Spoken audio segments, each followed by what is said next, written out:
오늘 이제 주제가 그 단재 신채호 선생님의 아나키즘 사상을 이제 말씀드리려고 하는데, 이제 그 독립운동을 중국에서 하셨기 때문에 중국의 지우들과 함께 했다, 이런 차원에서 그 단재 선생의 아나키즘이 어떤 영향을 받았고 어떻게 심화됐는가, 이런 점을 말씀드리려고 합니다. 우리가 이제 단재 선생은 흔히 이제 역사학자, 사학자, 또 언론인, 또 독립운동가, 실천한 독립운동가, 이런 이제 캐릭터로만 알고 있는데, 사실 단재 선생은 문학인이기도 합니다.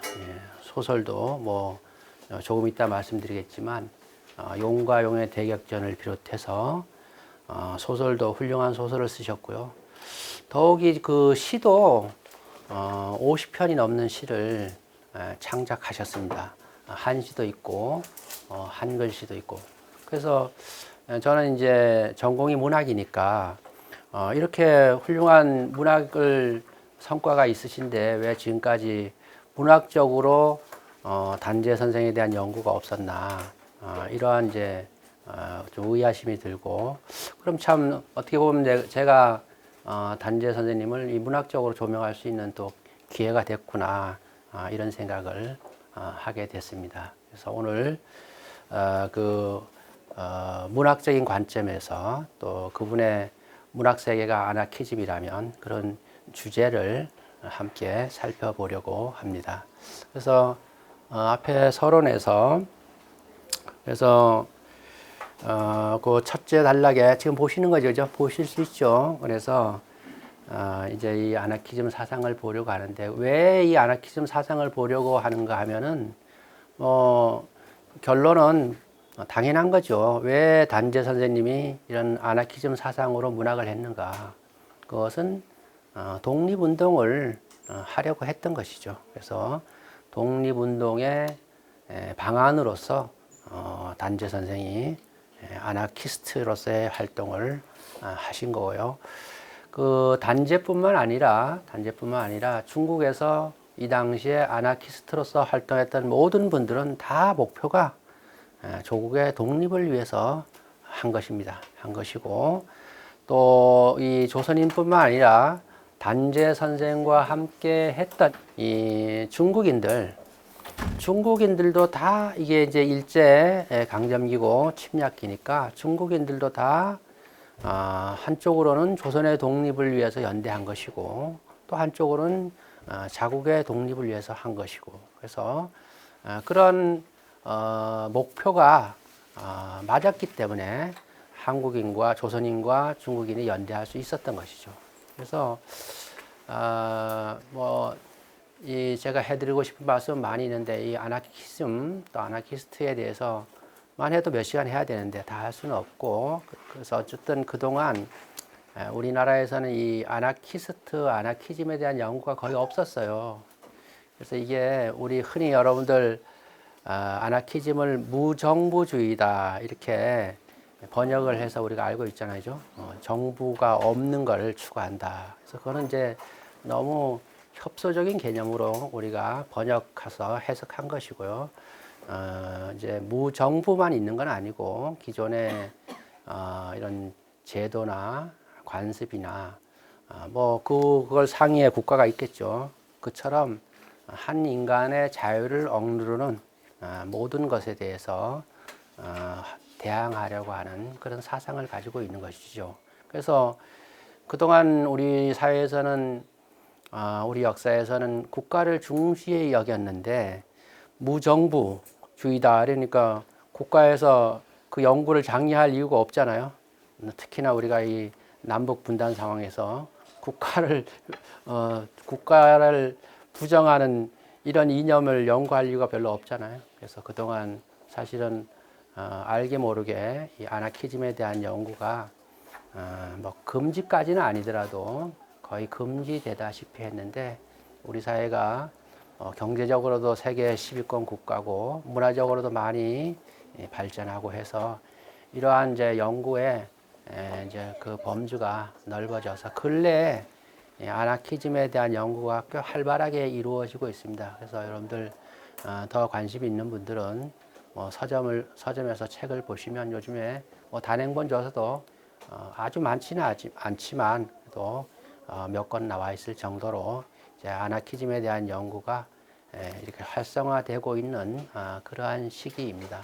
그래서 아마 단재 선생의 이 작품 세계에서도 아나키즘 쪽으로 연구가 안 됐던 것은 아나키즘 연구 자체가 그동안 거의 금지되다시피 해서 단재 문학 세계도 그동안 묻혀 있었던 게 아닌가 그런 생각을 하게 됩니다. 그래서 어쨌든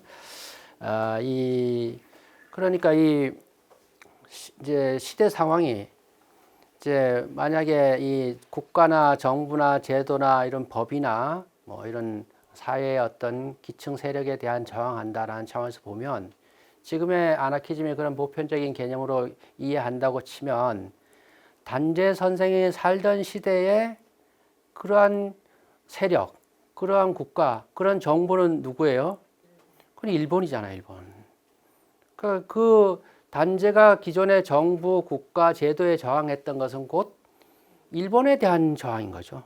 그죠? 혁명이라는 것이 지배 계급이 일본인 거고, 일제고, 피지배 계급이 조선이니까. 그러니까 오히려 그동안의 그런 일반적인 개념에 의해서 단재의 아나키즘 사상을 이렇게 함몰시킨 차원이 있는 거죠. 오히려 그거는 그때 그 당시의 상황으로 가서 오히려 그 의미를 부각시켜야 되는 건데 이해하시죠, 그죠? 그래서 같은 개념이라도 그 시대에 따라 다르고 그 상황에 따라 다르고 그 개인에 따라 다른 거예요, 이게. 우리가 그죠? 그래서 우리 사회는 좀 그런 경향이 있어요. 어떤 하나의 개념을 다 적용하려는 이런 면이 강해요. 그래서 우리가 이런 연구를 하고 뭐 강의를 하고 또 스터디를 하고 그런 것은 그런 보편화된 속에서 함몰된 가치들을 조금이라도 더 진리 차원에서 진실 차원에서 발굴하고 재해석하고 또 의미화하고 이런 작업이 필요한 거죠. 앞으로 지금부터라도 우리 사회가 그렇게 이렇게 연구 영역이 다양화될 필요가 있는 것이죠. 그래서 알게 모르게 아나키즘은 뭔가 부정적으로 생각했는데 단재 선생도 뭐 그런 거 아니야? 이렇게 생각하면 안 되는 거죠. 이거는 그 당시의 아나키즘으로 보면 이거는 즉히 독립운동을 추구한 거예요. 독립운동을 추구한 거. 그래서 그런 전제를 제가 좀 더 이해하는 차원에서 말씀을 드린 것입니다. 충분히 이해하시죠, 지금 그 상황을. 자, 그래서 그런 전제를 우리가 보고 이제 단재 선생이 어떻게 아나키즘 활동을 했는가를 이제 살펴보도록 하겠습니다. 그래서 그 첫째 장의 두 번째 단락에 있듯이 이 단재 선생이 그 아나키즘 사상을 언제부터 가졌느냐? 그거는 아주 이른 나이에 신민의 그 항일 비밀 결사대인 그 신민회에 가입해서 또 황성신문, 대한매일신보에서 기자로 활동할 때부터 가지고 있었다고 볼 수 있죠. 그래서 지금 여기 계시는 분들 중에서 뭐 어떤 예술 분야에 취미가 있거나 활동하시는 분이 있는지는 모르겠지만 예술가들은 근본적으로 다 아나키스트인 거예요, 사실은. 문학을 하든 연극을 하든 영화를 하든 뭔가 기존 체계에 대해서 새롭게 뭘 하려고 한다고 하는 것은 기존의 사회가 금기로 해놓은 것을 깨트리려고 하는 욕망이 있는 거예요, 사실은. 그죠? 그래서 이 금기에 대해서도 또 제가 참 해드릴 말씀이 많은데 그건 할 수는 없고 어쨌든 주로 금기라는 게 식량의 문제 또 성배분의 문제 여기 있는 거 아니에요. 그 예술가들은 그거를 그 성과 식량의 기존에 있는 배분에 대해서 항상 유지하려고 하는 그런 세력과 그걸 깨트리려고 하는 예술가들의 욕망이 있는 거죠. 거기에 부딪히는 거 항상. 그래서 그 아나키스트라는 것은 이 단재 신채호 선생이 아나키즘 사상을 언제 가지고 있었냐 이런 글을 쓰는 때부터 가지고 있었던 거죠. 가지고 있었는데 좀 더 이 시세계에서 문학 세계에서 그 구체적으로 영향을 미치고 또 실천 행동을 할 수 있었던 계기는 언제일까? 앞에 게 개인적이고 자연 발생적이라면 좀 더 목적적이고 조직적으로 언제부터 됐느냐라는 것을 제가 살펴보니까 1910년에 이제 우리가 국권을 상실하게 되니까 이제 중국으로 망명을 하잖아요. 국내에서 이 독립운동을 하기가 어려우니까 망명했는데 중국으로 망명한 뒤에 중국에 있는 지우들의 그런 아나키즘 운동을 보면서 본인이 단재 신채호 선생이 더 자각하게 되고 연대해서 활동을 확장하고 심화했다라고 생각하는 것입니다. 그래서 뭐 일종의 연보에 해당할 수 있는데 10년에 중국으로 망명해서 청도에 도착한 뒤에 거기서 이제 그 어떤 일을 해야 될까 신민의 조직원들과 협의해서 그 무관학교 교관을 맡는데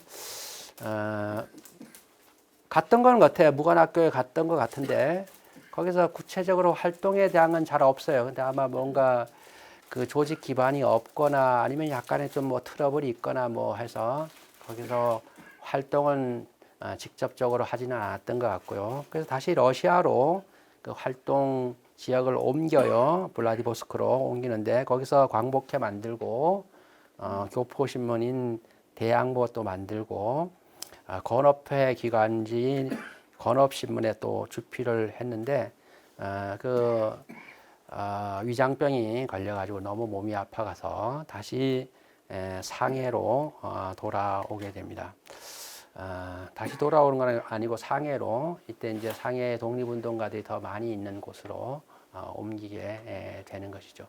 사실은 우리가 이제 글자를 읽으니까 뭐 마치 여행하는 것처럼 뭐 좀 일하다가 다른 데 옮기고 뭐 이렇게 해서 좀 몸이 안 좋게 왔다 이런 게 아니죠. 사실 그 정말로 우리가 물 설고 정말 땅 설고 사람도 없는 데서 그 러시아 인들 속에서 독립운동을 한다는 거는 진짜 그거는 상상을 하기 어려운 거예요. 거기서 신문을 만들어서 돌리고 조금이라도 뭐 자금을 모으고 연대 활동한다는 것은 상상하기 어려운 거예요, 그게. 그러니까 뭐 제대로 뭐 식사를 제대로 하겠어요, 이게. 그러니까 참 이루 말할 수 어려운 거죠. 그러니까 그런 병이 날 수밖에 없는 거죠. 그래서 이제 상해로 옮기는데요. 상해 와서 이제 신규식 선생님이 하는 동제사에도 가입하고 신해혁명에도 그 단재 선생이 신해혁명에 직접 참가한 것은 아니고 상해에 있는 조선인 독립인들이 신해혁명에 적극적으로 참여합니다.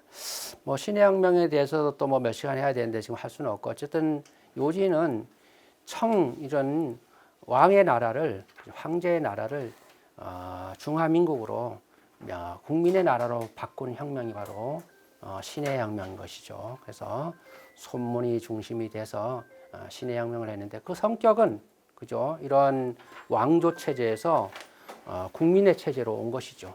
그러니까 당연히 이런 사회주의 사상이라든가 아나키즘 사상이 당연히 이 혁명에는 근간에 있을 수밖에 없는 것이죠. 이때 조선 독립운동가들이 이 신해혁명에 적극적으로 참여해요. 왜냐하면 중국의 혁명이 돼서 국민들의 중심을 민중들 중심이 되는 나라가 세워지면 이것이 조선의 독립에 더 유리할 것이다 라고 판단을 해서 신해혁명에 적극적으로 참여해서 사실은 손문 정권도 조선 독립인들에게 상당히 우호적이었죠. 그러나 또 그 손문 정권의 또 체제에 또 이 건벌들 싸움에 의해서 손문이 밀려나게 돼서 조선인들이 또 이렇게 그 기댈 때가 또 없는 그런 상황이 있기도 했던 것이죠. 그것이 이제 그 다음 장에 있었던 것이고요.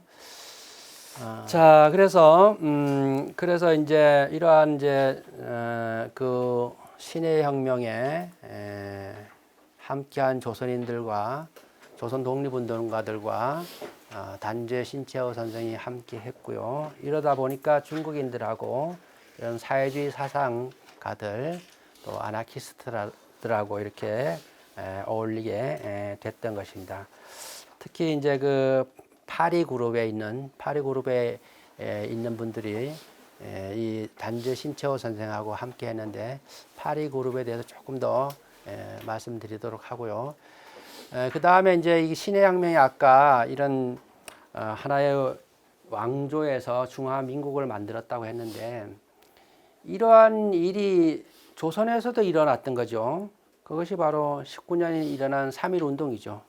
그래서 이 단재 신채호 선생이 상해에서 이 3.1 운동을 보고 우리도 이 중국처럼 혁명이 일어날 가능성이 있겠구나라고 생각해서 어떤 이런 민중들이 중심이 되는 이러한 국가에 대해서 나름대로 그 이상세계를 가졌고 그것이 이제 당신이 아나키즘 사상을 더 갖게 되는 계기가 됐던 것이죠. 자, 그 정도로 보시면 되겠고요. 다음 이제 구체적으로 두 번째 장 신채호 선생하고 그 중국 지우들의 아나키즘이 어떻게 연대했는가를 살펴보도록 하겠습니다. 첫 번째, 북경대학에 있는 이석증이라는 그 교수를 만나는데 이분의 이제 소개로 그 절 보탐이란 절에서 조선의 역사를 이렇게 집필하는 그런 일을 하는데 그때 이제 북경대학에서 소장하고 있는 사고 전서를 열람하는 그런 편의를 제공받았다고 합니다. 사고 전서는 저도 읽어보지는 못했는데 이 청나라 건륭제가 그 당시에 중국에 나온 모든 책들을 다 수집해 가지고 4개의 부로 나눠서 이제 분류를 해 가지고 그래서 사고가 되는 거예요. 전서 모든 책이다 이게 사고. 그래서 경사 자집 이렇게 4개의 분류를 해 가지고 모든 책을 정리해 놓은 책인데 그래서 엄청난 방대한 책이잖아요. 그죠? 이거를 이제 북경대학에서 단재 신채호 선생에게 공부하라고 그런 제공을 했는데 그때 이석중 교수가 그 일을 주선해서 했다라는 것입니다. 그래서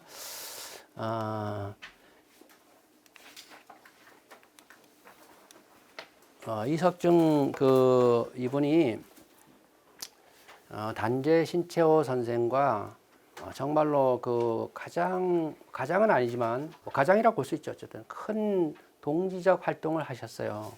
그래서 그 다음에 그 맨 위에 있듯이 신채호 학사 있잖아요, 그죠? 단재 선생이 사망하고 나서 조선이 이제 해방되고 나서 46년에 중국에서 그 첫째 줄에 있듯이 신채호 학사라는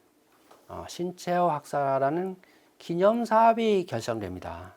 아주 기념사 놀라운 거예요. 이게 지금 아직 연구가 제대로 안 돼 있는데 이 역사학자들이 집중적으로 연구해야 돼요. 이 신채호 학사라고 하는 것은 어떤 거냐면 단적으로 말해서 그 단재 선생을 석학으로 보고 단순한 이렇게 실천 독립운동가 차원이 아니라 석학으로 보고 단재 선생의 학문 세계를 세계에 알려야 되겠다. 중국인들이. 그래서 신채호 학사를 만드는 거예요. 거기에 중심 역할을 한 분이 바로 이석증 이분입니다. 그러니까 중국의 대학 교수는 우리나라 대학 교수하고는 좀 다르긴 하지만 어쨌든 그래도 그러한 연구를 하시는 분이 신채호 선생의 학문을 인정해서 석학으로 인정해서 이 단재 선생의 학문을 세계에 알려야 된다라고 할 정도로 인정을 받은 것이죠. 그래서 그건 단순히 어떤 인정에 의해서가 아니라 그 정도로 중국인들에게 단재 신채호 선생의 학문적인 성과도 분명히 인정받은 것이죠. 어쨌든 그래서 이석증이란 분이 계시고요. 그 다음에 두 번째 줄에 있는 북경대학 총장 최원배라는 분이 있습니다. 이 최원배와도 깊은 우위를 갖고 있습니다. 이 최원배란 분은 그 아래 들어 있듯이 파리 그룹의 구성원으로서 중국 아나키즘의 창시자이고 또 오사 운동의 정신적인 지주였던 것입니다. 이 최원배 총장에 대해서도 이제 우리나라에 집중적으로 연구가 안 돼 있는데 사실은 그러니까 지금 단재 신채호 선생과 관련된 많은 연구가 지금 많이 되고는 있지만 더 많은 연구가 지금 필요한 거예요. 그래서 이 오사 운동이라고 하는 것은 중국이 1차 세계대전 때 연합군으로 참전해서 어쨌든 독일이 패전하니까 이제 승전국이 된 거 아니에요. 근데 이 무렵에 이제 중국 땅도 일본에 넘어가 있는 상황이니까 그래서 승전국이 됐으니까 뭐 산둥반도를 비롯해서 돌려줄 것이라고 생각했는데 일본 사람들이 외교술이 워낙 강하잖아요, 이놈들이. 그래가지고 그 서구 열강들의 승인을 받아서 땅을 안 돌려주는 거예요, 이게. 그래가지고 왜 안 돌려주냐고 중국 대학생들이 이제 데모를 하겠는데 알고 보니까 중국 정부가 우리 조선 정부하고 똑같은 거예요. 거기에 친일 세력들이 그거를 안 돌려줘 좋다고 다 동의한 상태예요. 그래가지고 그 관련자, 뭐 우리로만 지금은 교통부 장관 파면시켜라 뭐 하라는데 그게 그런 구성 세력이 되니까 말을 안 듣는 거죠. 그래가지고 이 대학생들이 전국 대학생들이 또 노동자들이 분노해서 집회를 더 강하게 해서 중국 정부가 손을 들게 됐던 것이죠. 그것이 바로 오사 운동이고 이때 이 노동자들이 그러니까 이 오사 운동은 중국에서 이 민족주의를 처음으로 하죠. 우리가 지금 우리나라가 일본과 세계의 어떤 열강의 어떤 상태가 있다. 우리를 지키려면 어떻게 해야 된다. 라는 민족주의라는 개념을 국민들이 자각하게 된 아주 결정적인 획기적인 사건인 겁니다. 근데 그 핵심에 대학생들도 있었지만 노동자들은 그동안 늘 피지배 계급으로서 억눌려 있었는데 이 민족주의라는 개념에 노동자들도 적극적으로 참여하게 된 거예요. 바로 이 노동자들이 오사운동의 한 중심축이 돼서 바로 중국의 공산당이 창당되는 근거가 바로 이 오사운동이 있는 거예요. 오사운동에. 지금의 공산당이 나올 수 있었던 것은 그 노동자들이라는 층이 오사운동의 핵심 한 세력이었기 때문에 가능한 거죠. 어쨌든 이러한 최원배라는 총장이 아나키스트의 아주 중심 창시자이고 오사운동의 정신적 지주인데 이분하고도 깊은 관계가 있습니다. 그래서 제가 이제 여기 자료에는 없는데 몇 가지 이제 이 최원배 총장에 대해서 몇 가지 제가 말씀을 드려보면, 그러니까 이제 아까 이 손문이 이제 정권을 이제 신해혁명을 당해서 잡았는데 그 내부에 여러 군벌 조직이 있어서 밀려나게 되니까 손문이 기용했던 젊은 층들이 그 국내에서 활동하기가 어려울 뿐만 아니라 좀 더 세계 견문을 넓혀야 되겠다 해서 프랑스 파리로 많이 유학을 가는 거예요. 무슨 말 이해되죠? 물론 그 전에 간 사람들도 있고, 이런 층들이 프랑스에서 유학하고 지금 이석증, 최원배 이런 분은 이전에 갔던 분들이고, 그래서 손문 때 들어온 분들인데 어쨌든 그 시기에 프랑스에서 유학했던 사람들이 와서 이러한 사회주의 사상 또 상호 부조 사상에 대해서 결합을 한 것을 우리가 파리 그룹이라고 하는 거예요. 파리 그룹. 파리에서 유학했던 사람들이 모여서 이루어진 것을 파리 그룹이라고 이렇게 하는 것입니다. 그래서 이 파리 그룹들이 보니까 이석증이라든가 뭐 오치라든가 장계, 강정강 이런 분들이 있는데요. 이분들이 보니까 어떤 일을 했냐? 그 최원배에 대한 지금 소개입니다. 보니까 육불회라는 것을 만들어요. 육불이 뭐냐니까 이제 6가지를 하지 않는 모임이다. 그러니까 6가지 육불회, 6가지를 하지 않는 모임이다. 그러니까 뭐를 안 하냐? 매춘을 안 한다. 뭐 도박을 안 한다. 축첩을 안 한다. 옛날에는 다 또 우리나라도 그렇고 양반은 첩을 둘 수 있잖아요. 예, 이런 거는 무조건 안 해. 필수적으로 매춘, 도박, 축첩을 안 한다. 그다음에 술을 안 먹는다. 음주, 또 고기를 음육, 뭐 흡연을 하지 않는다. 뭐 이런 육불회를 이렇게 조직해서 지식인들에게 우리가 이렇게 더 근검절약하는 이러한 어떤 수양을 해야 된다. 이런 운동도 했고요. 또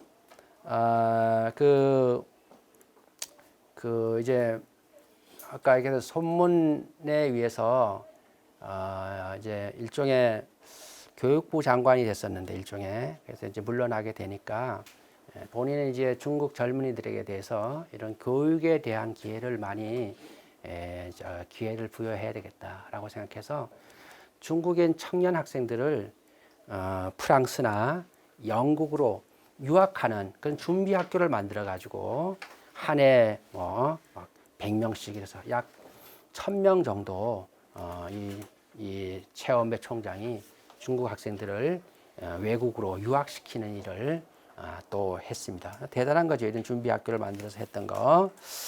그 다음에 이제 이 조금 뒤에 하겠지만 크로포트킨이라는 분이 이제 우리 아나키즘 역사에서 가장 그 성과를 낸 분이잖아요. 뭐 브루통도 있고 쭉 있지만 그래서 이런 상호 부조에 대해서 중국인들에게 크로포트킨 사상을 알리면서 이제 최원배라는 분이 생각하기에 크로포트킨은 정말로 마르크스 레닌보다 더 뛰어난 분이다 라고 할 정도로 이 상호 부조 이론을 중국인들에게 젊은이들에게 열심히 이렇게 또 알리는 일을 했고요. 그 다음에 또 재미있는 것 중에 하나가 이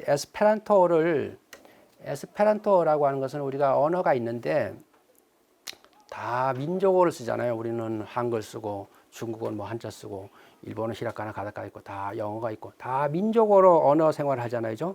그래서 이게 민족적인 배타성을 갖게 된다. 그러니까 언어 그런 걸 폐지하고 세계 공용어가 필요하다.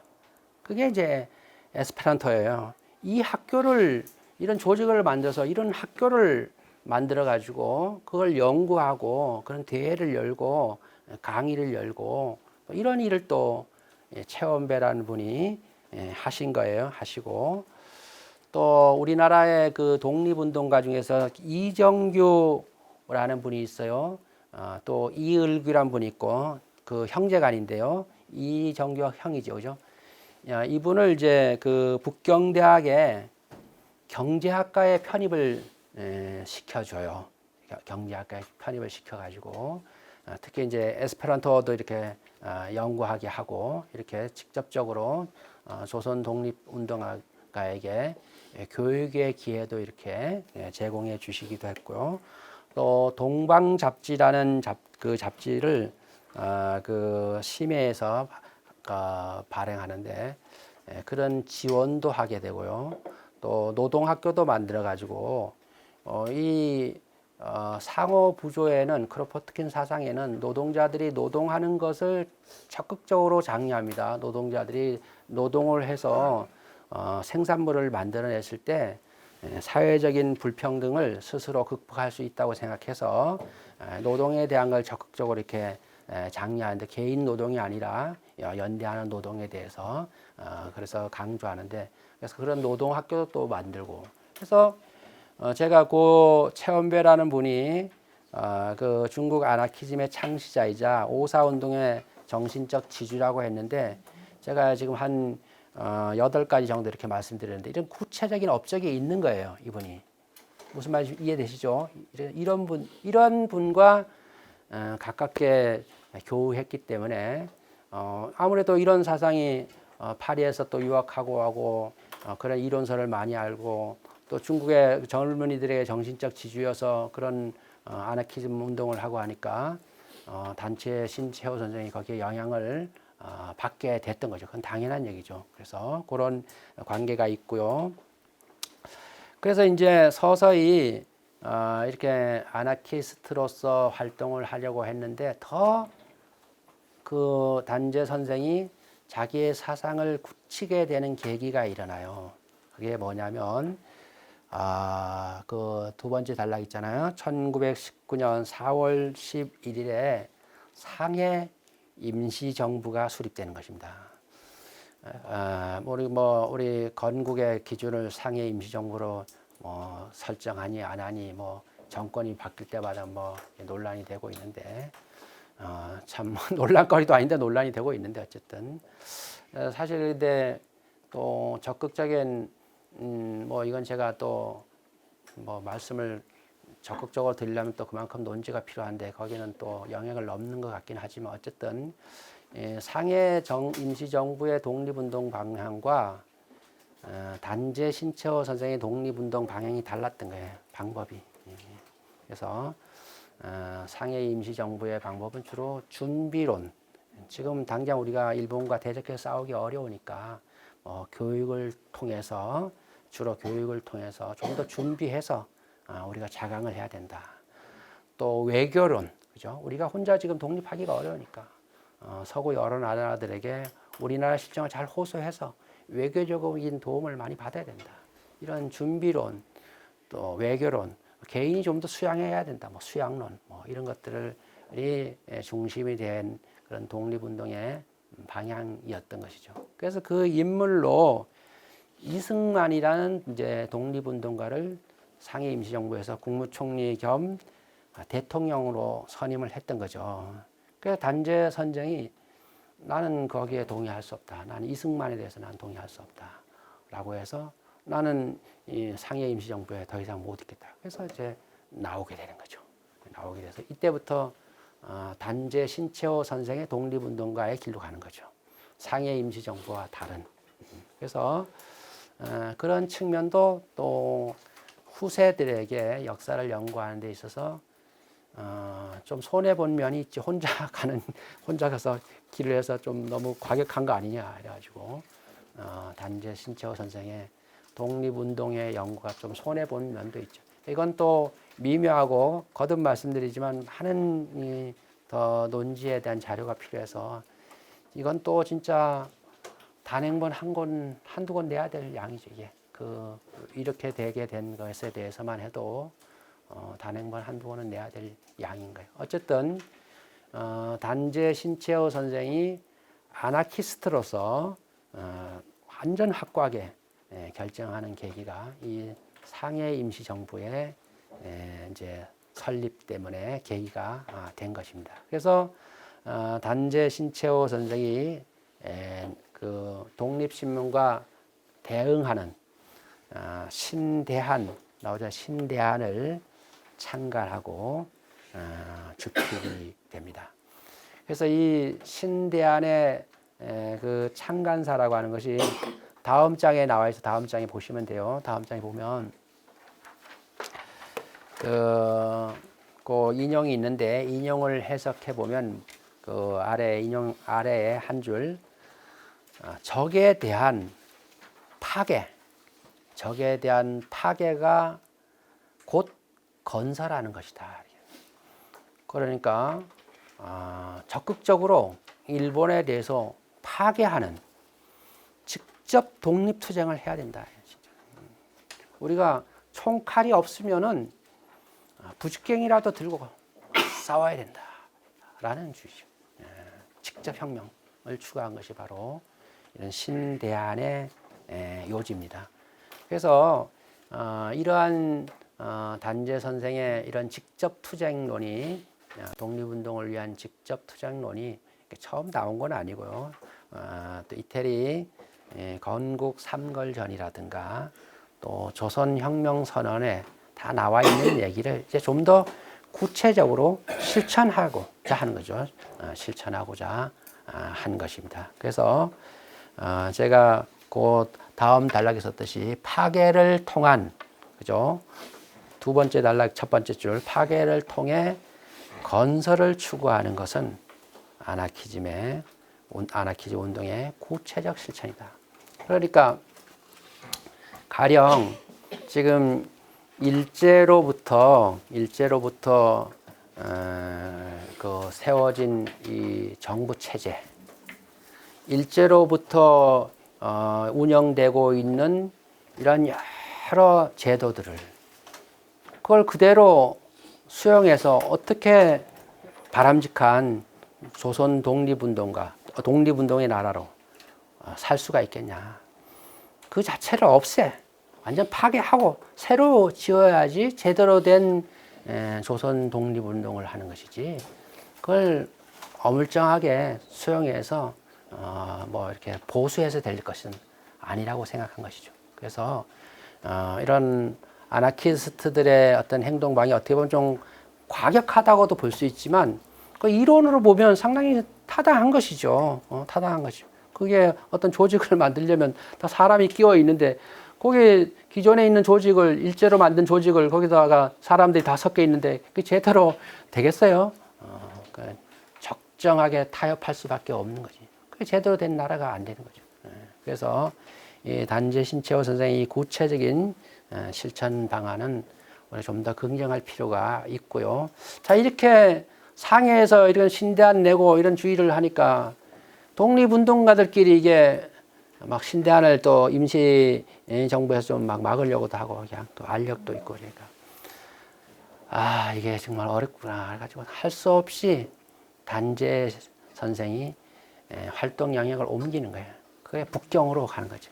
북경으로. 그래서 그 마지막 단락에 있잖아요. 그래서 그렇다고 해서 당신이 나는 직접 투쟁 노선을 나는 포기할 수 없잖아요. 그래서 그것을 포기할 수 없으니까 그 마지막 단락에 있듯이 상해를 떠나가지고 북경으로 활동 지형을 옮겨서 천고라는 잡지를 가능합니다. 월간지입니다. 근데 이 잡지는 순한문으로 돼 있어요. 순한문으로 돼 있어서 또 단재 그 한자 실력이라는 게 뭐 어마어마하잖아요. 일반 사학자들 그 글을 잘 읽을 수가 없어요. 잘 읽을 수가 없어서 그동안 번역이 안 돼 있었는데 근래 거의 다 됐어요. 거의 다 됐어요. 지금 우리는 한글로 읽을 수가 있습니다. 근데 이 한문으로 됐다고 해서 그걸 또 부정으로 생각하면 안 돼요. 왜 한문으로 냈겠어요? 이게 중국 땅이잖아요. 중국인들이 이해를 해서 이 조선 독립운동에 연대를 해야 되잖아요. 물론 조선인들도 해야 되지만. 그래서 왜 한문으로 썼는가를 우리가 좀 더 긍정해야 되는 게 중국 땅에서 지금 독립운동을 하니까 그런 매체를 한자를 더 중심으로 써야 되고 또 품있게 글을 써야 될 거 아니에요.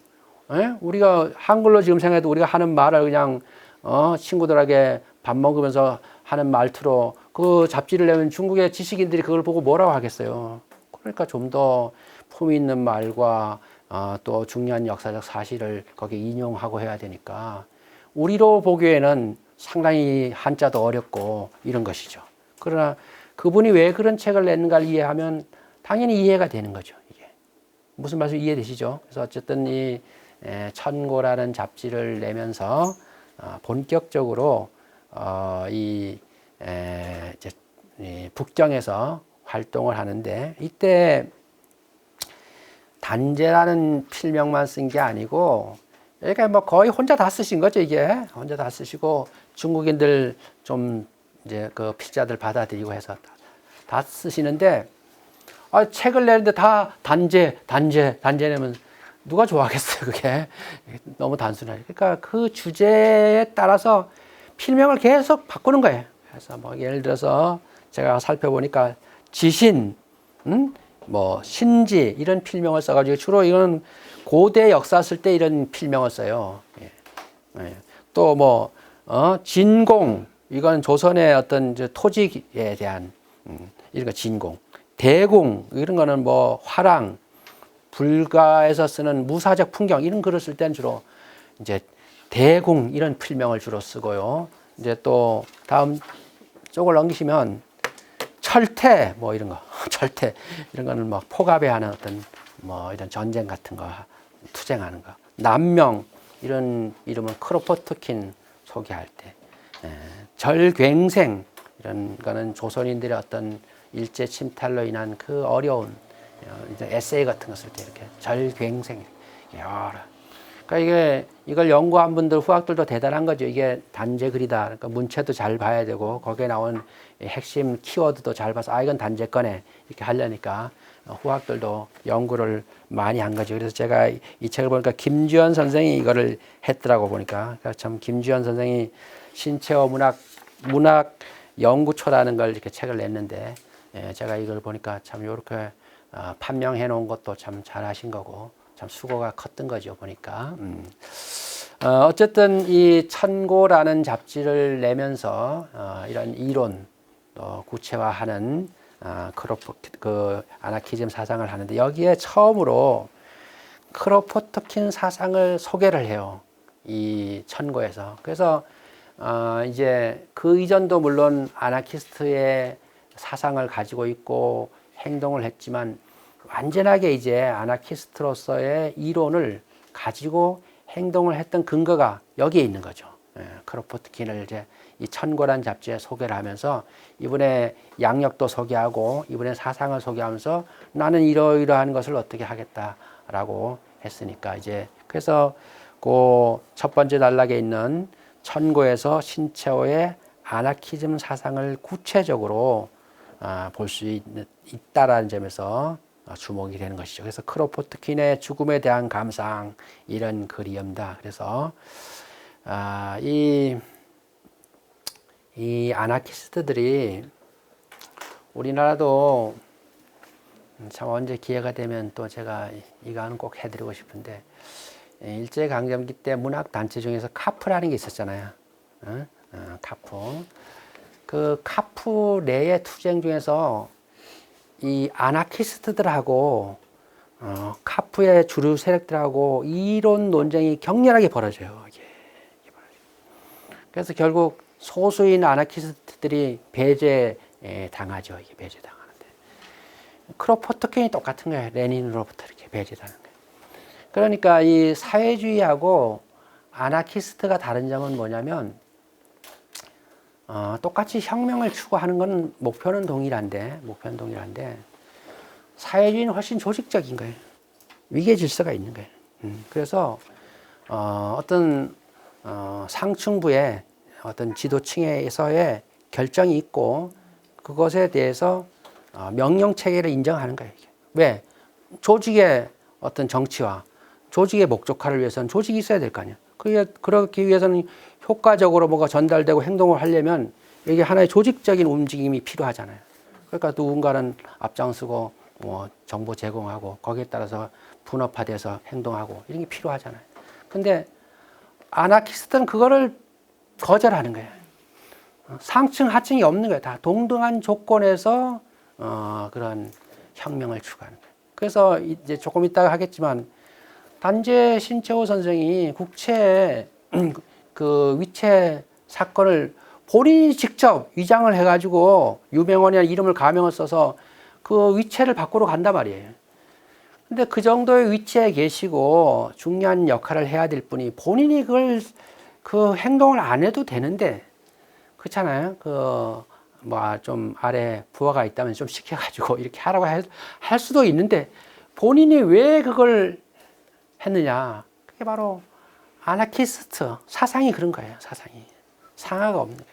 자기가 해야 될 일은 자기가 해야 돼요. 그래서 조선의 전체 독립운동으로 봤을 때는 좀 안타까움이 많죠. 사실은 그걸 직접 하시지 않고 다른 조직원이 또 떠넘기는 것 같지만 전체 어쨌든 이 상황을 보면 다른 조직원이 했으면은 이 신채호 선생이 옥사를 하지 않았을 것이고 만약에 해방된 뒤에 다시 귀국해서 했으면 더 또 큰일도 했을 텐데 아쉬움이 많지만 아나키스트의 사상이 그런 겁니다. 무슨 말 이해하시죠? 그래서 그런 사상을 구체적으로 우리가 확인하고 고증해 볼 수 있는 게 바로 이 글에서 우리가 볼 수 있는 것이고요. 이 글에서는 중국인들하고의 그 지우들의 그 연대 교도 구체적으로 볼 수 있습니다. 그 다음 단락 있잖아요. 종수라는 분이 자유쟁취를 위한 천둥소리 이런 글을 발표합니다. 이 글의 내용은 이 조선 문제는 조선 자신의 문제만 해당되는 게 아니다. 세계 평화의 문제와 관계된 것이고 중국의 문제와도 관계된 것이다. 그래서 조선의 이 독립운동을 적극적으로 우리가 연대해야 된다라는 것이 이러한 종수의 글이고요. 그 다음에 그 아래 천애 한인의 글도 있잖아요. 중국의 중한 친우회를 만들 필요에 대해 논하. 이렇게 서로 한중 간 협력이 필요하다. 이런 글을 제시하니까 신채순 선생도 당연히 필요하다. 이렇게 해서 호응을 한 거예요. 그러니까 이런 걸 보면 단재의 아나키즘 사상은 중국인들의 교류를 통해 가지고 더 확대되고 심화되었다라는 것을 우리가 볼 수 있는 것이죠. 이때는 단재 선생뿐만 아니라 이게 21년 이 무렵에부터 그 지금 줄에 맨 마지막 줄에 있잖아요. 한중 호조사 또는 중한 호조사라고 불리는데 이게 결성되어 많은 지역에서 한나라하고 중국이 또 중국과 한나라가 상호가 돕는다만 서로. 이게 아나키즘 사상이죠. 공동체 사상이잖아요. 그런 호조사라는 게 결성돼 가지고 한국인과 조선 독립운동가들과 중국 독립운동가 또 일상생활에 일반인들까지 합세해 가지고 이런 친밀 단체 그죠? 가 생긴 분위기도 있습니다. 분위기도 있어 가지고 청고가 발간해서 이런 글을 쓰고 중국인들이 글을 투고하고 했던 것은 이런 사회적 분위기도 있었기 때문에 더 가능했던 일이다 이렇게 볼 수 있겠죠. 그죠? 한중 호조사에 대한 연구도 더 필요한 것 같아요. 이런 친선을 도모한 거. 자, 이제 단재 선생의 한 조선 독립운동가들과 중국 독립운동가 또는 조선인 아나키스트로서 또 중국인 아나키스트와의 가장 결정적인 만남이 바로 임병문이라는 분을 만나는 것입니다. 그래서 그 지금 두 번째 단락 있잖아요. 임병문 이분을 1928년 4월에 북경에서 조선 무정부주의자 북경회의를 열고 나서 선언문을 채택한 뒤에 임병문과 협의해서 천진에서 동방무정부주의자 연명대회를 열고 선전기관지 발행 그 다음에 관공서 거기 지금 쓰지는 않았는데 관공서 폭파하기 위한 폭탄 제조소를 설치하기로 합의를 합니다. 그래가지고 폭탄 제조소 만들려면 돈이 필요하지 않아요, 그죠? 돈이 필요하니까 그 다음 단락에 있잖아요. 신채호는 이와 같은 결의를 실행하는 데 필요한 자금을 마련하고자 실행에 옮기는데 이것이 바로 1928년 4월에 일어난 국제 위체 사건입니다. 국제 위체 사건. 뭐 말이 아주 어렵죠. 국제 위체가 뭔가 간단한 거예요. 국제 위체라는 거는 북한 말인 거예요. 북한 지금 북한에 쓰는 말. 우리 저기 왜 소액환 있죠? 소액환 그런 거 있잖아요. 뭐 우편환, 환이야 환. 위체란 말이 환. 그러니까 이 송금을 현금을 들고 갈 수는 없잖아요. 그죠? 그러니까 내가 그 어떤 은행 기관이나 우체국이나 맡겨서 그거를 우리가 받았다라는 걸 증서를 그쪽에 보내면 되는 거 아니에요. 우리 소액한 뭐 우편한 전신환인 그런 거죠. 무슨 말이 전신은 거기다가 돈을 주고 그 영수증을 끊어서 우편으로 보내면 그쪽 전신환에서 이쪽 그 전신환 받았구나. 거기서 찾으러 가면 거기서 돈 주는 거 아니에요. 이게 환이에요, 환. 이거를 이제 기획한 거예요, 기획한 거. 왜 기획했냐면 임병문이라는 사람이 이런 위체를 담당하는 공무원이야. 이걸 잘 알아, 이런 걸. 이런 흐름을 잘 알기 때문에 국제적으로 이런 이제 사건을 기획한 거죠. 기획해가지고. 그래서 거기 나오잖아요. 그래서 이제 단재는 A가 아나키스트, 무정부주의자, A, 아나키스트 동방 연맹 활동 자금을 마련하기 위해서 북경 우편관리국 외국 위체계에 근무하는 임병문과 함께 외국 위체를 환을 위조하기로 결정했습니다.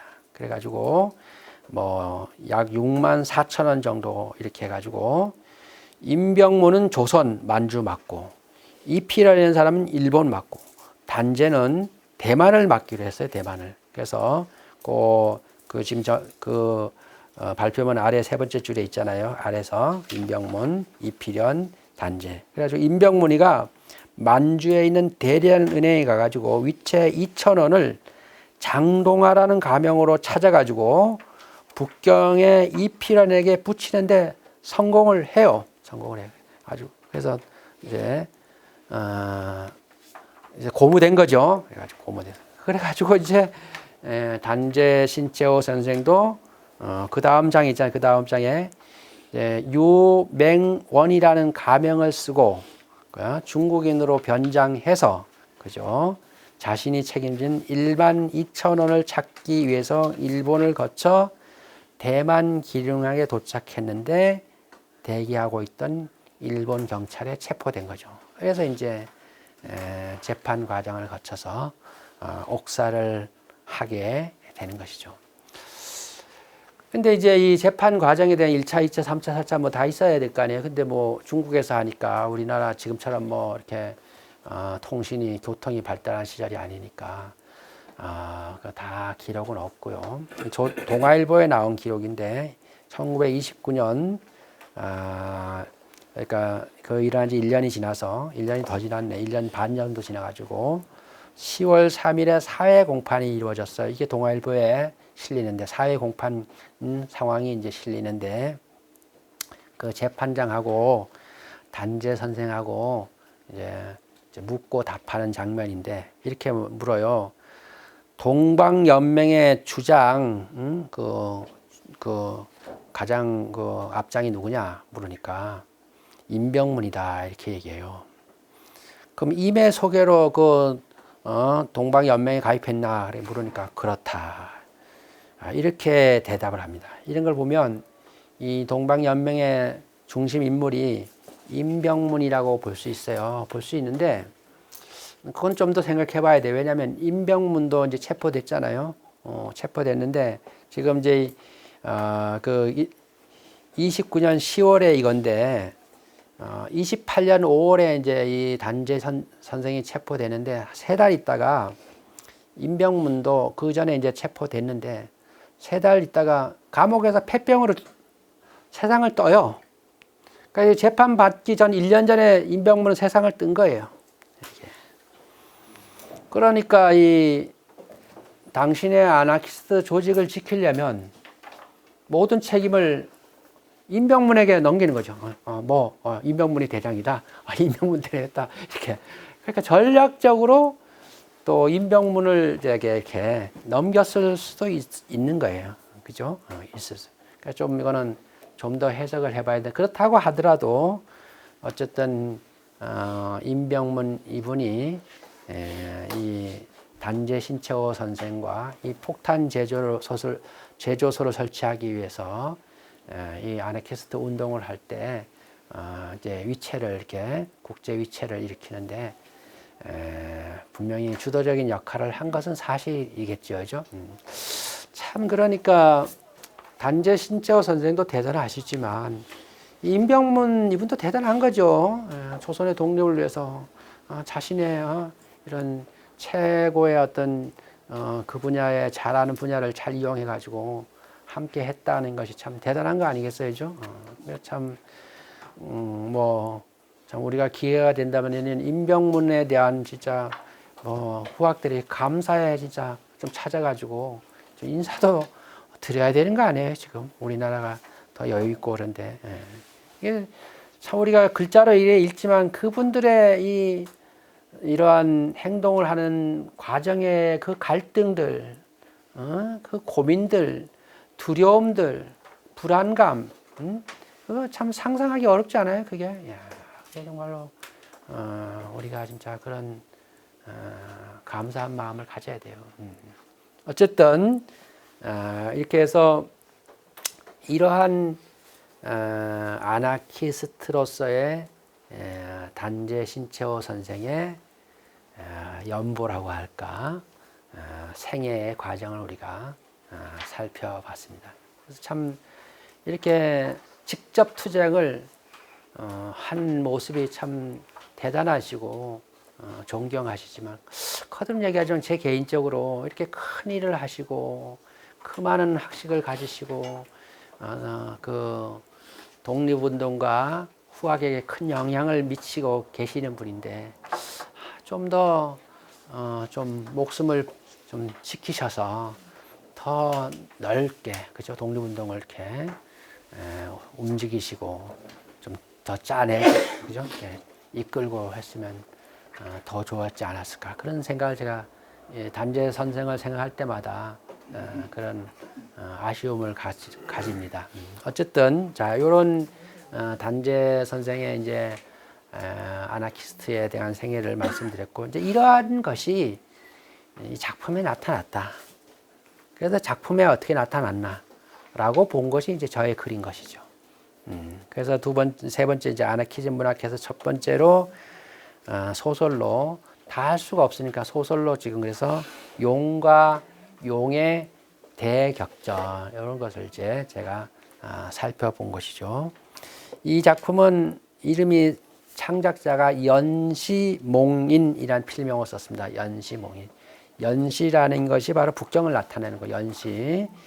몽인은 본인을 나타내니까 이게 북경에서의 신체호다 이런 뜻입니다. 그래서 조선 혁명 선언을 소설로 나타낸 것이 바로 이런 용과 용의 대격전이다라고 볼 수가 있습니다. 용과 용의 대격전은 내용이 10개의 부분으로 구성되어 있는데요. 드래곤이라는 용하고 첫 줄에 첫 번째 달려 있잖아요. 드래곤이라는 용하고 밀이라는 용이 싸우는 거예요. 싸우는 거예요. 그런데 밀이라는 용은 동양용이고 드래곤이라는 용은 서양용이에요. 근데 드래곤과 밀이가 이 하늘의 상제의 쌍둥이 아들이에요. 쌍둥이 아들이어가지고 하나는 서양용이 되고 하나는 동양용이 됐는데 결국 이제 서양용이 동양용을 이기는 거예요. 동양용을. 그래서 언뜻 생각하면 이게 동서양의 싸움으로서 이거 뭐 단재 선생이 왜 이런 세계관을 가지고 있나 이렇게 좀 의아스럽게 생각할 수 있는데 신분이 서양용, 동양용 이런 것이지 그 신분이 싸움에 영향을 주는 건 아니고 성격이 어떤 거냐 이 미리의 동양용은 그냥 이 지구에 지상에 내려와서 그 민중들을 억압하고 괴롭히는 존재예요. 서양용은 그 민중들을 괴롭히는 대상을 쌓아서 예수를 죽여요. 죽일 때까지. 그러니까 이건 혁명자야. 그러니까 서양론, 동양 이런 차이는 신분의 차이고 또 캐릭터가 중요한 거예요. 그러니까 민중 혁명자가 민중을 탄압한 자를 민중 혁명을 추구한 용이 민중을 탄압한 용을 이겼다 이런 뜻이죠. 서양, 동양 이런 개념이 아니고 아셨죠? 그렇게 해석을 해야 돼요. 서양이 동양을 이겼다 그렇게 해석을 하면 안 되는 문제고요. 그래서 여기서 우리가 주의 깊게 봐야 되는 이 밀이라는 동양론은 과연 어떤 존재인가? 그거죠. 그래서 이 지구상에 내려와 가지고 민중들에게 세금 많이 물리고 탄압하고 말 안 들으면 죽이고 뭐 징용시키고 이런 이제 활동이라기보다 그런 못된 행동을 하는 용이거든요. 그러니까 이 용은 누구겠어요? 일본이지. 일제를 얘기하는 게 일제. 그래서 일제 조선 총독부라고도 볼 수 있고 또 대상으로 보면 일제에 하부하는 관리들이라고 볼 수 있겠죠. 그런 용을 민중혁명의 중심이 있는 드래곤 용이 물리쳤다라는 얘기입니다. 그래서 이거는 투쟁의 얘기잖아요. 그러니까 조선혁명선언의 사상이 소설로서 인물의 투쟁으로서 구체화되고 있는 거죠. 이게 바로 용과 용의 대격전이란 소설의 내용입니다. 아셨죠? 이게 바로 용과 용의 대격전이라는 그런 소설입니다. 결국 그래서 천궁이 망하게 되는 것입니다. 그래서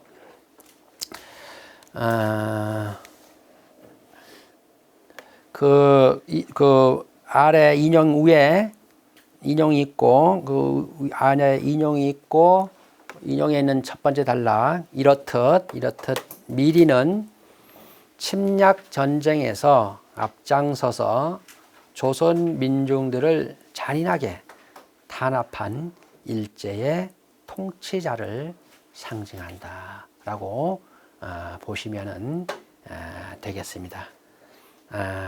아셨죠? 바로 그렇게 보시면 되겠고요. 그래서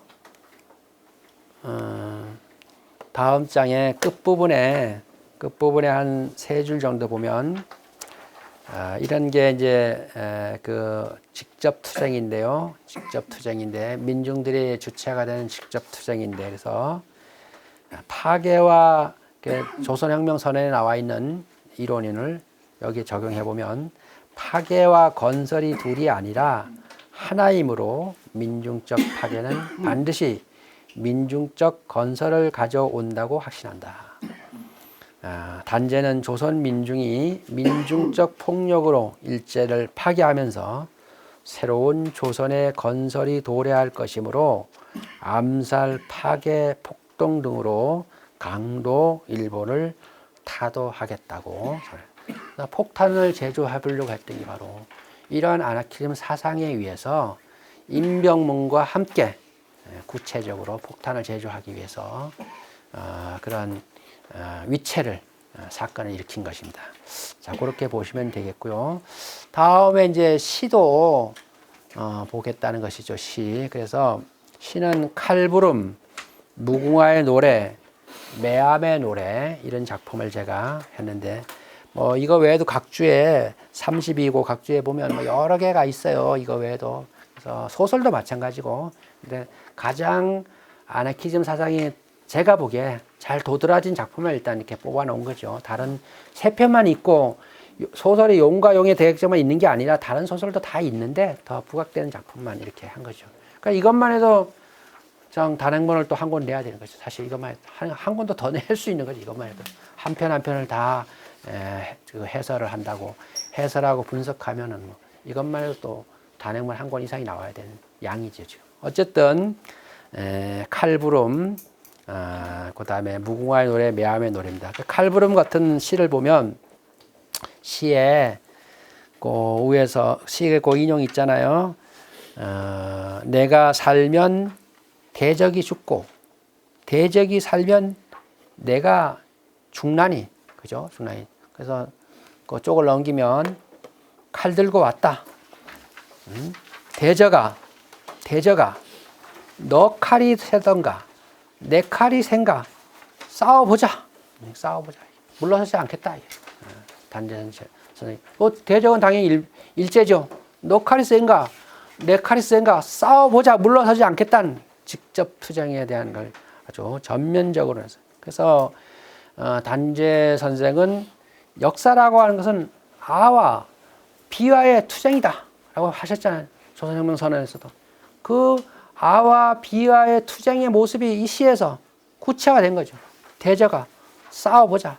이렇게 너 칼이 센가 내 칼이 센가 싸워보자. 이런 모습이 이런 칼부름에서 나와 있고요. 그 역사는 아와 뭐 비와의 그 투쟁이라는 것은 여러 글에 나와 있는데 이 글은 지금 제가 그 조선 상고사에 나와 있는 것을 인용했어요. 그렇게 칼부름이란 노래를 그런 시를 봤고요. 다음에 시도 이제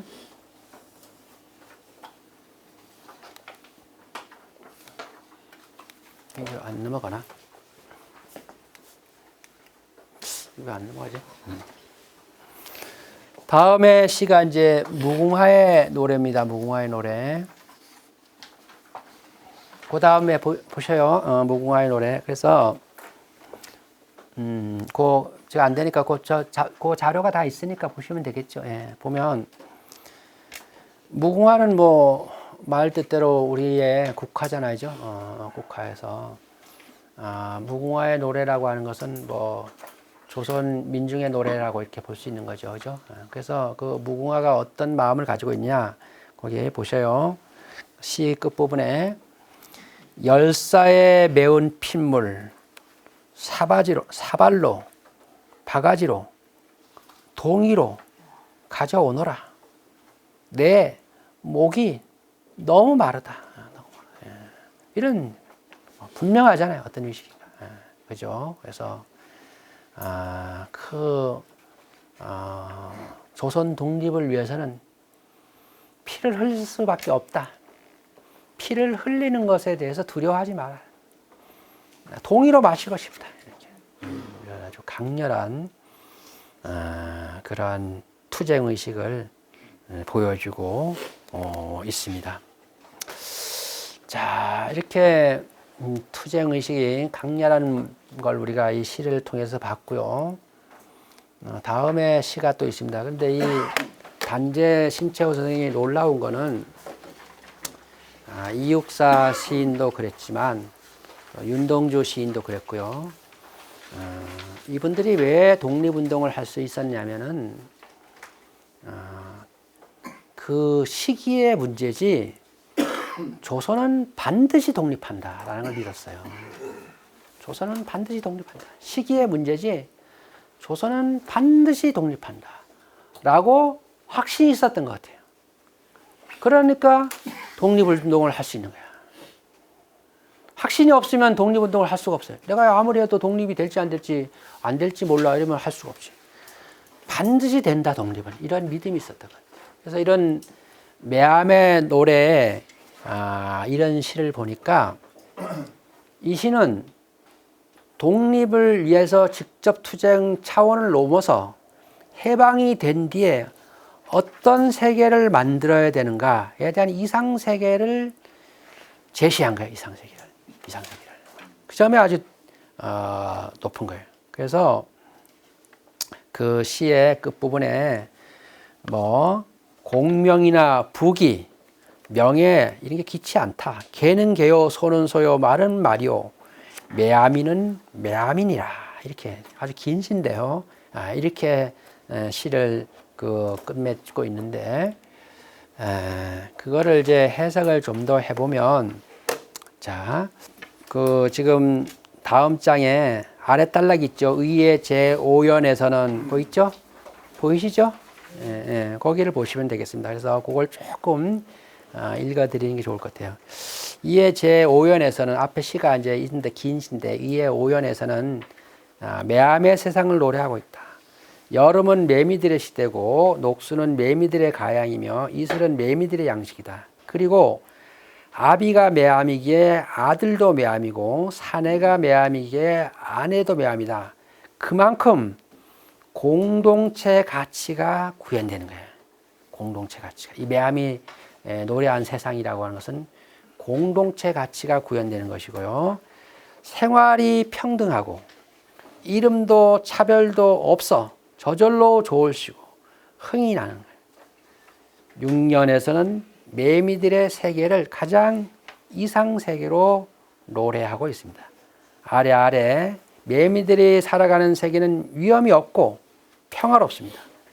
인간들이 온갖 노력으로 공명이나 부귀를 추구하지만 그것을 추구하는 동안 양심이 부끄러울 수밖에 없는데 매미들은 그렇지 않고 그럴 필요도 없다고 이렇게 본 것입니다. 그래서 다시 다음 장 첫 번째 줄입니다. 신채호는 개인을 억압하는 사회의 제도나 계급은 물론 강압적인 통치가 없는 세상을 염원했습니다.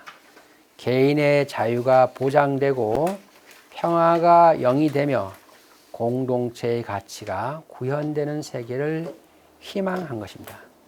단재는 그와 같은 이상 세계를 이루기 위해 아나키즘 운동을 추구했습니다. 조선을 억압하는 일제에 맞서 독립하게 어서 독립하게 자유하게 어서 자유하게 라고 노래하며 나아갔습니다. 단제는 조선 민중은 물론이고 중국인 지우들과 연대해서 맞섰습니다. 이런 상호 부조의 의식으로 일체 독립이 허용되지 않던 식민지 상황에 맞서 전면적으로 투쟁한 것입니다. 자, 결론에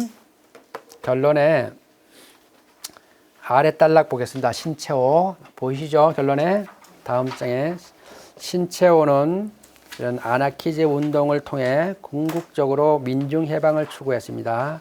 그 다음에 얘기입니다. 조국 독립은 물론이고 민족 해방 이후 민중의 절대적 자유와 공동체 가치가 실현되는 세상을 기대했어요. 독립운동은 물론이고 해방된 이후에 민중들의 자유와 공동체적 가치가 실현되는 사회를 지향하고 추구한 것이 아까 그 매함의 노래예요. 매함의 노래. 그러니까 무조건 싸우는 데만 있었던 게 아니라 그 이상을 단제 선생님은 생각하고 있었던 거예요. 그래서 그런 세계가 오기를 염원하는 차원에서 매함의 노래 같은 시를 쓴 것이에요. 이런 걸 보면 단제 신채호 선생의 이 문학적인 성과 업적을 우리가 그동안 너무 소홀히 했던 거예요. 이육사의 광야나 단제의 매함의 노래나 확실한 조국 해방에 대한 신념을 가지시고 그 이상의 세계를 벌써 노래하신 거예요. 그러니까 참 그렇게 험난한 길에서도 그렇게 심리적으로 여유가 있고 당당하고 내가 조선인으로서 이런 나라가 온다라는 것을 당당하게 노래했다는 점이 정말로 놀랍죠. 놀랍고 우리가 단제 선생의 시를 다시금 읽어봐야 되는 것입니다. 그래서 그 아랫줄에 방금 읽었는데 그 아랫줄에 다시 읽어보면 해방 이후 민주화된 우리 민족이 장기적으로 추구해야 할 이상적인 미래상을 만들기 위해서 당신이 내 몸이 무너져도 좋다. 내가 거기에 헌신해도 좋다. 라고 생각하시고 직접 투쟁을 하신 것이죠. 직접 투쟁을 하신 거예요. 그래서 참 이 용기, 그죠? 이 신념 이런 것은 대한민국이 존재하는 한 우리가 크게 새기고 또 따르는, 그죠? 그런 삶의 자세를 가져야 하지 않을까 그런 생각을 하게 됐습니다. 제게 주어진 시간이 이렇게 다 됐습니다. 사실 주로 이제 아마 역사 쪽으로 많이 이렇게 강의를 많이 들으신 것 같은데 이번 이제 이 기획 강연은 역사뿐만 아니라 음악 미술까지도 있어요. 그래서 이번 기회에 문학도 물론 했지만 다른 이제 예술 분야까지 이렇게 함께 공부하시면 우리 독립운동을 그저 이 단선적인 어떤 투쟁 이런 쪽으로만 생각하는데 훨씬 다양하면서도 폭이 넓으면서도 또 어떤 인간 또 창의성 이런 것까지 함께 했었던 영역이다라는 인식을 좀 더 넓힐 수 있으리라고 생각합니다. 그래서 또 앞으로 그동안 제가 학술지 논문도 있는데 저도 앞으로 더 많이 썼어요. 이리저리 많이 썼는데 이제 학술지 논문은 또 일반인들이 좀 어려워하시잖아요. 또 모르는 분도 많고 그래서 또 기회가 되면 우리가 알지 못했던 문인으로서 독립운동을 한 분들도 많이 있어요. 사실 훌륭한 시를 쓰시고 또 생애도 훌륭하신 분들이 우리가 국정교과서에서 배우지 않은 분들도 많이 있습니다. 사실 많이 있고요. 앞으로 이제 제가 더 연구 해야 되겠고 또 함께 관심 가져주시고 오늘 이렇게 이 토요일인데 이렇게 일찍 오셔가지고 함께 강의를 들어주시는 것만으로도 얼마나 감사합니까? 예. 저는 제 강의는 여기서 마치도록 하고 혹시 뭐 더 궁금한 게 있으면 또 뭐 저한테 또 뭐 더 바람직한 어떤 방향을 또 제시할 것이 있으면 해주시면 감사하겠습니다. 예. 그동안 아나키스트에 대한 연구가 단절되어 있었는데 근래에 이 아나키즘이 왜 연구 대상이 되느냐 하면은 이 생태 환경 문제하고 아나키즘이 연계가 되는 거예요. 지금 이 환경 문제에서 뭐가 문제되냐면 이 과소비가 문제가 되는 거예요. 과소비가. 무슨 말이냐면 우리가 이 슈퍼마켓에 가서 만약에 배추를 산다고 생각해 봐요. 그 배추가 만약에 10,000원이라고 쳐요. 그럼 내가 10,000원을 주고 배추를 샀잖아요. 그럼 내 거예요, 이게. 내가 이걸 먹든지 버리든지 뭐 마음대로 할 수 있어요, 이걸 이렇게. 그죠? 내가 뭐 먹든지 뭐 버리든지 마음대로 할 수 있잖아요. 이게 왜 이렇게 되냐? 이게 배추라는 대상이 내 물화의 대상인 거야. 내 돈을 샀으니까 내가 마음대로 할 수 있다고 생각하는 것이 우리의 이기적 물화가 거기 배어 있어서 그런 거예요. 그러니까 그 배추에 대한 그 배추를 만들고 배추를 뭐 운반하고 그런 사람은 거기 존재하지 않는 거예요. 다 내 10,000원에 다 사라진 거예요. 내 10,000원. 그 사람들은 내 10,000원에 오히려 종속된 사람들이야. 이것이 바로 환경 문제의 큰 하나의 어떤 공해 환경의 요소가 된다고 생각해서 이것을 어떻게 극복해야 되느냐. 그게 바로 배추를 생산한 사람들을 익명으로 모르는 사회가 되니까 그런 소중함을 잃게 되는 거예요. 가령 그 배추를 생산한 사람을 안다면 만약에 이 배추는 내 이웃에 있는 김씨 아주머니가 키운 거야 라고 안다면은 내가 10,000원을 주고 샀다고 하더라도 함부로 버릴 수가 없지. 내 어머니 친구가 이렇게 정성들을 키우고 한 것이니까 그걸 알뜰살뜰 먹겠죠. 무슨 말이 되죠?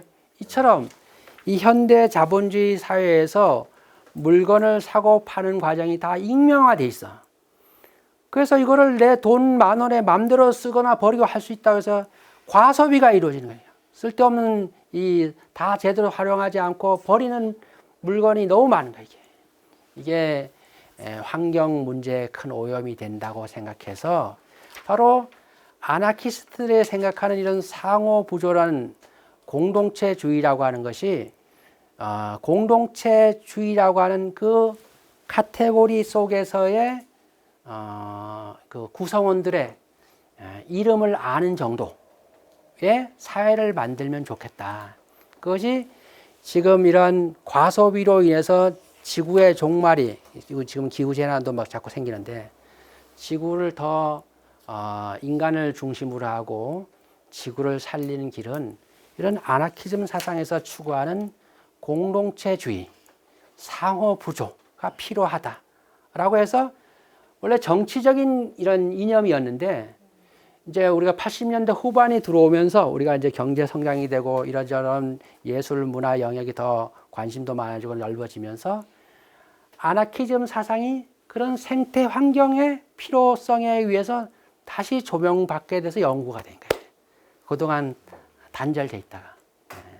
물론 뭐 소수 사람들에 의해서 뭐 됐는지는 이어왔는지는 모르지만 어떤 학계라든가 일반 어떤 사회 운동 차원에서는 거의 단절됐을 거죠. 그렇게 답변 드리면 되겠습니다. 상당히 그 지금 아나키즘 그 사상은 일리가 있어요. 일리가 있습니다. 예. 그냥 그 저기 아나키스트는 것은 투쟁해가지고 마음에 안 들면 파괴하고 이런 것만이 있는 게 아니라 그 바탕에는 그거는 왜 그렇게 하냐면 인간을 살리려고 하는데 너무 안 되니까 말을 들어주지 않으니까 파괴한 것이지. 그 바탕에는 이런 상호부조, 공동체적. 그래서 그 우리가 의회 민주주의라는 게 우리가 그 지역의 일꾼을 뽑는 거 아니에요? 국회의원을 뽑아가지고 이제 내 민의를 내 민의의 대변자라고 해서 우리가 투표해가지고 일꾼을 뽑았는데 국회의원이 내 민의를 내 어떤 걸 받아줘요? 전혀 안 받아요. 이론은 민의에 의한 대의 민주주의인데 전혀 현실이 안 맞는 거예요. 그래서 그 아나키즘 사상에 대해서 근본적으로 다시 제고하게 된 계기가 이런 민주주의라는 그 제도 자체가 민의와 너무나 동떨어져 있는 하나의 특권 계급을 만들어서 하나의 지배층만 만들 뿐이지 전혀 이 의회 민주주의가 이루어지지 않는 거예요. 그래서 그러한 것에 대한 회의, 새로운 생각하던 차에 이런 환경 문제가 대두되면서 아나키즘이라는 것을 새로 우리가 봐야 되겠구나 라고 생각하게 된 거죠. 그래서 저 후자의 말씀은 이제 우리가 그래서 이제 지자체가 생겼고 지역 화폐도 지금 쓰고 있고 점점 우리가 그 민의가 더 투영돼서 그런 조직으로 앞으로 만들어가면 될 것 같고요. 그건 하나의 과제고 앞에 말이 더 중요한데요. 우리가 이 아나키즘을 무정부주의라고 공식적으로 사용하고 있잖아요. 이게 잘못된 거예요. 그러니까 이게 일제의 영향이 큰 거죠. 거듭 얘기하지만 정부나 국가를 반대한다 이래 되니까 일반인들이 봐서 내가 살아가는 국가나 정부를 반대해? 이거는 뭔가 불순한 이념이네. 이거는 함부로 접근하면 안 되겠네. 이런 선입견을 주잖아요. 그래서 지금 무정부주의라고 쓰면 안 돼요. 워낙 이제 이게 공개적이고 고착화돼서 이 용어를 지금 제가 썼을 뿐이지. 이거는 아까 자유인 연합, 뭐든지 대체 개념이 나와야 돼요. 전적으로 동의해. 단순히 정부만을 없애는 게 아니거든요. 대항하는 게 아니에요. 더 큰 사회의 흐름에 대해서 개인의 절대 자유와 공동체 가치를 추구하기 때문에 단순히 정부에 대한 것만이 아니거든요. 그러니까 이 개념은 전면적으로 개정돼야 돼요. 그래서 저도 한번 생각해보고 우리나라 역사학이 저는 역사학 전공은 아니지만 근본적으로 개념이 잘못된 게 너무 많아요. 고쳐야 되는. 갑자기 생각하는데 우리가 예를 들면 한일합방이라고 있죠. 한일합방. 한국과 일본이 합해가지고 연방을 이뤘다는 거 아니에요. 우리가 언제 연방을 이뤘어요? 한일합방이라는 게 말도 안 되는, 그거는 일본이 자기들의 침략 전쟁을 합리화시키기 위해서 한일합방이라고 한 거 아니에요. 말도 안 돼.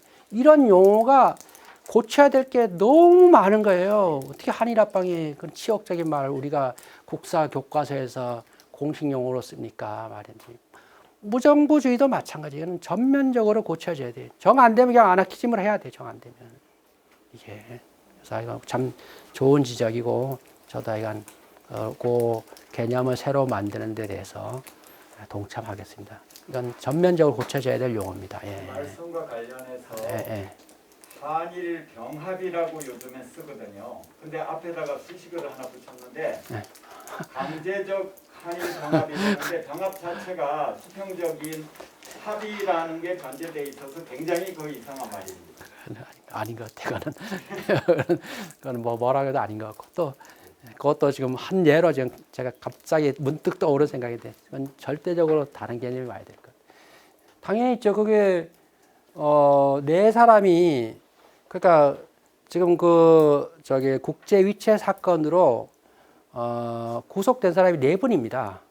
그 중에 임병범이 대표적인 분이고 조선인도 한 사람 있고 그렇듯이 단순히 1대1이 아니라 한 동방 아나키즘 무정부주의 연맹이 만들어질 정도로 사람이 수백 명인 거예요. 이게 그냥 한두 사람이 만나서 한 게 아니라 그게 거듭 얘기하지만 이게 중국의 아나키스트들하고 사회주의자들이 막 혼재되는 시기에 이게. 그런데 사회주의자들의 세력이 어떤 집권을 위해서 정치 조직화되는 과정에서 아까 우리 카프에와 동일하게 아나키스트들이 배제되는 소수로 배제되고 다 공산당으로 흡수되는 과정이죠. 사람은 엄청나게 많은 거예요. 수백 명이 있는 겁니다. 한둘이 되는 게 아니에요, 이게. 그래서 그 국제 위체 사건으로만도 4분이 감옥에 갑니다. 다 뭐 옥사한 거죠. 그래서 그것도 지금 질문한 거는 정말로 그건 또 연구해서 책으로 지금 내야 될 다 지우들을 뭐 이래 찾아가 경제 쪽, 뭐 문화 쪽, 예술 쪽 한번 그거 한번 해보셔요. 그거는 또 엄청난 책이 또 나올 수 있습니다. 이게 몇 권이 나와야 돼, 몇 권이 지금 이게. 그러니까 앞으로 우리가 해야 될 연구 분야가 엄청나게 많은 거예요, 지금. 엄청나게 많고. 그동안 막 너무 우리가 막 속도로 모든 걸 해오다 보니까 놓친 부분이 많은데 지금이라도 할 수 있는 영역이 엄청나게 많은 거예요. 아까 했던 임병문 선생만 해도 이거 뭐 엄청나게 해봐야 되는 거예요, 지금. 그게 연구가 제대로 안 돼 있죠, 지금. 지금부터 해봐야 될 일들이에요, 지금. 자, 그럼 하여간 이렇게 일찍 오셔서 제 강의를 들어주셔서 감사합니다. 나중에 또 어떤 기회에 뵐 수 있기를 기대하겠습니다. 네, 감사합니다. 네.